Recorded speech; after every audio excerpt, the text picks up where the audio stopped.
Dans le domaine de la langue, en conjugaison, voici la 4e leçon sur le participe passé.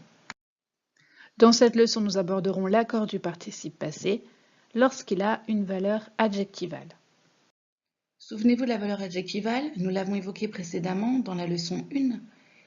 Cela signifie que le participe passé est employé sans auxiliaire et qu'il complète un nom ou un pronom. Nous avons déjà abordé la valeur verbale et pour cela, reportez-vous aux précédentes vidéos. Lorsqu'il a une valeur adjectivale, le participe passé se comporte comme un adjectif qualificatif.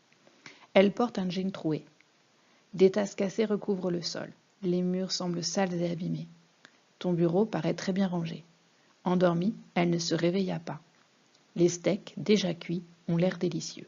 Dans ces 6 phrases, les participes passés sont employés sans auxiliaire.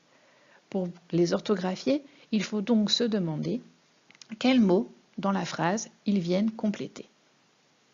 Qu'est-ce qui est troué? Un jean. Troué porte la marque du masculin singulier « et ». Qu'est-ce qui est cassé? Les tasses. Cassé s'écrit ES au féminin pluriel. Qu'est-ce qui est abîmé? Les murs. Abîmé s'écrit ES au masculin pluriel. Qu'est-ce qui paraît très bien rangé? Ton bureau. Et rangé s'écrit « et » au masculin singulier. Qu'est-ce qui est endormi? Elle. Endormi s'écrit IE au féminin singulier. Et qu'est-ce qui est déjà cuit? Les steaks. Cuit s'écrit S au masculin pluriel. La règle est simple. Lorsque le participe passé est employé sans auxiliaire, il s'accorde en genre et en nombre avec le nom ou bien avec le pronom qu'il qualifie comme un adjectif. Et c'est pour cela qu'on parle de valeur adjectivale. Comme l'adjectif, il a les mêmes fonctions grammaticales que l'adjectif.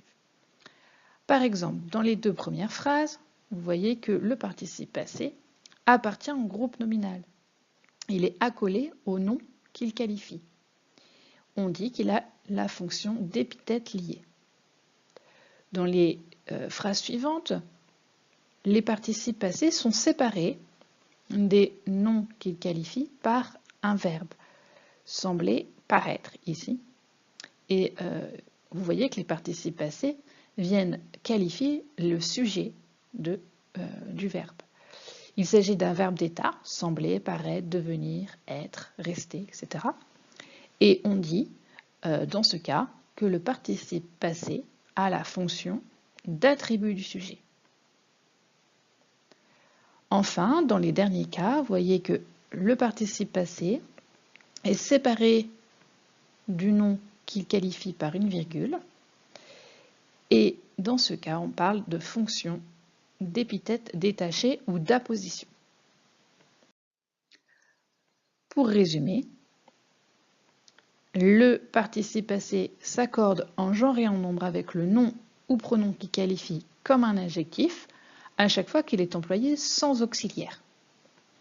Il peut avoir les mêmes fonctions grammaticales que l'adjectif, c'est-à-dire la fonction d'épithète liée, d'attribut du sujet ou d'épithète détachée ou apposition.